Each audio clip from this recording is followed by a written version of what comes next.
Mesdames, Messieurs, bonjour. Une personne a été tuée dans le village Rokoko. Nous sommes en groupement Monégui en territoire des Nyiragongo. Cela intervient après plusieurs cas également de tueries enregistrées dans la commune des Karissimbi. Nous allons en parler dans l'actualité du jour. Également, le mandat de la force de l'EAC prolongé jusqu'au mois de décembre.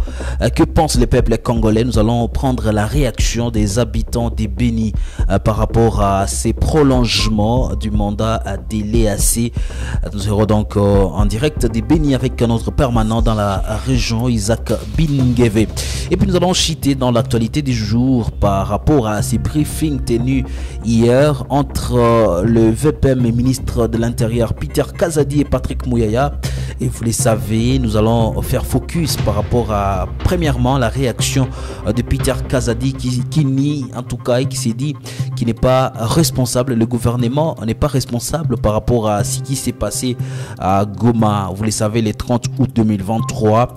Une réaction du ministre, vice-ministre et ministre de l'Intérieur Peter Kazadi et qui également fait réagir un élu de l'Ituri et qui demande à ses collègues députés de signer une motion de censure contre le Premier ministre et son gouvernement.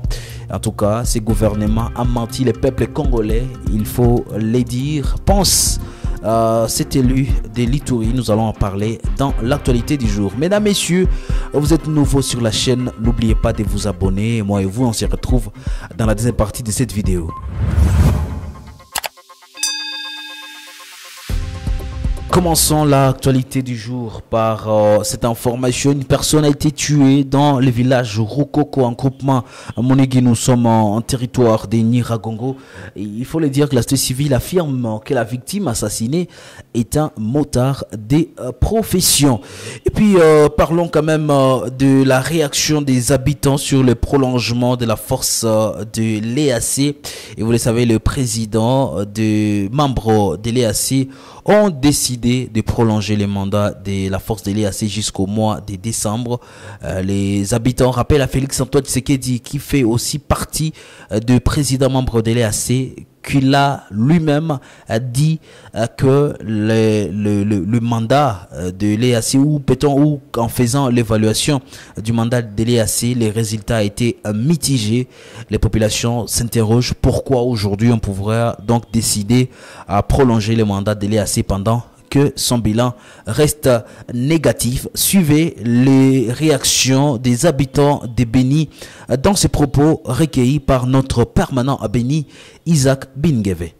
Papa journaliste, eloko vraiment nano, il y a liboso au président Sengela qui ayeba atuna ke kimeza place nini. Et assez ezongisi kimia na mboka nini. Bandeko na biso ya Bunagana, toke na Ruchuru, bisika nyoso Beni. Bato bazo lela bazo nyokwama bango basali mosala nini na sepeli ata mukete esengela ki président ba évaluer bango atuna soki bango basali nini batikali pe na nini po basala. Bon lokola nga mofandi ya Nord Kivu na monike bato wana bayekinde ko sala ba vatir basali loko mokote ya malonga OK biso to sepeli nango bandeko na biso bazo kufa bato bakimi ba village na bango ba mboka na bango place bakata kabilanga koli ekomi passe vie ekomi na bokoso yoyebi. On m'appelle Kiamondo Serge. Selon moi, je dirais que ça n'a pas d'importance pour prolonger encore une fois le délai de l'EAC ici en République démocratique du Congo. Parce que vous savez que si l'EAC se trouve ici en République démocratique du Congo, c'est pour venir soutenir la FARDC.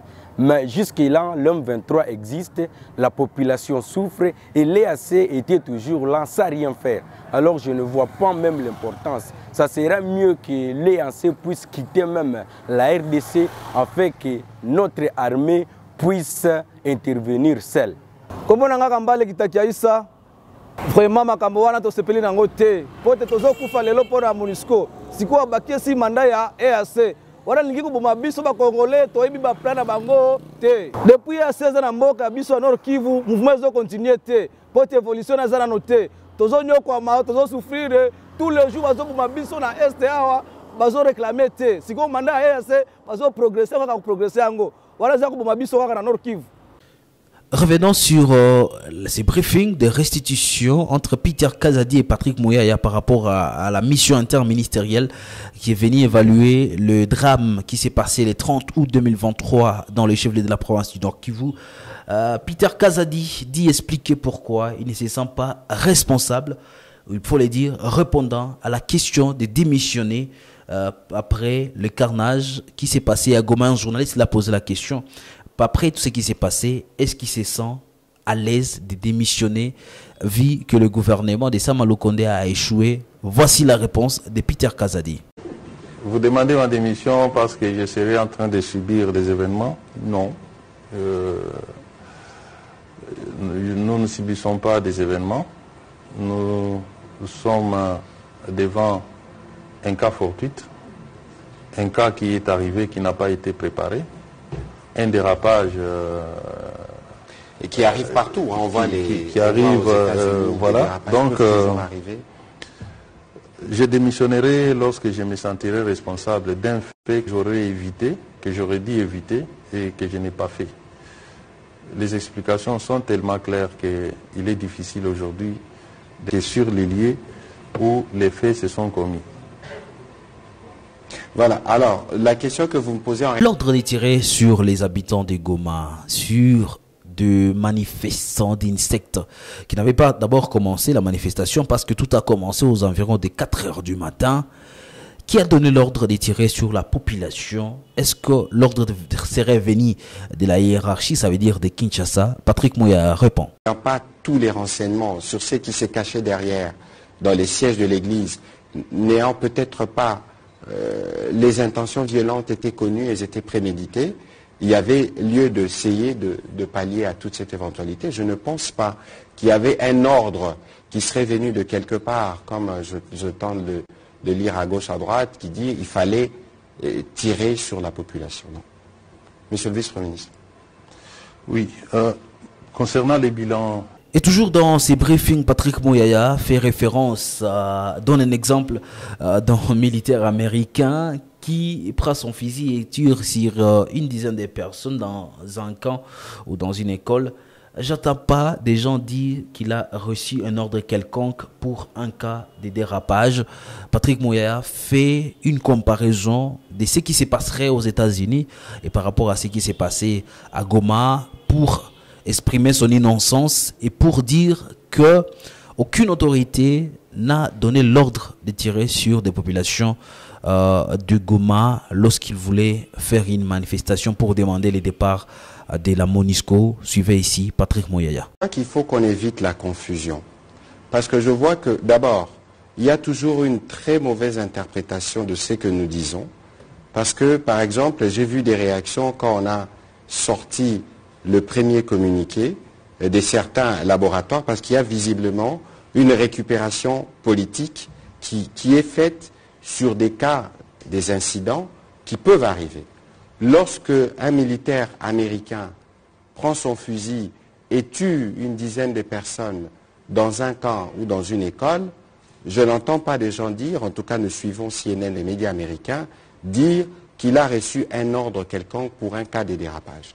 Et pour ces cas précis, lorsque nous avions fait, nous, le premier communiqué, nous avions dit que justice devrait être faite. Lorsqu'il y a un policier qui est lapidé, lorsqu'il y a des intentions qui ont été clairement exprimées, à travers notamment d'une radio sur les lieux, lorsque la manifestation qui n'était pas autorisée, parce que nous sommes sous un régime d'état de siège, lorsqu'il y a des cas comme ceux-là, il y a besoin d'une intervention.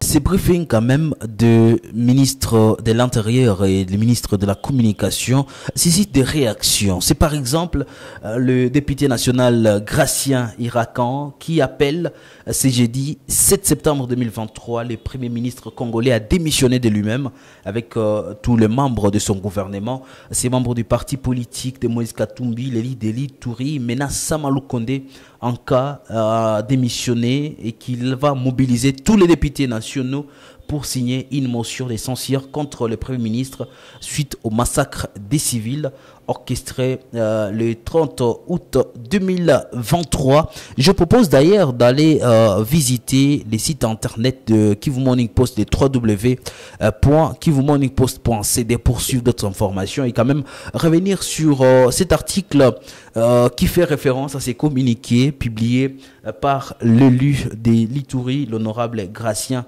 Irakan, qui demande en tout cas à tous les députés nationaux de se mobiliser pour demander ou pour également signer une motion de censure contre Sama Lukonde. Pour lui, il est inadmissible ce qui s'est passé à Goma. D'autres informations à suivre sur le www.kivumorningpost.cd. Blaise Bassabo se vous retrouve très prochainement pour un autre numéro de l'actualité du jour.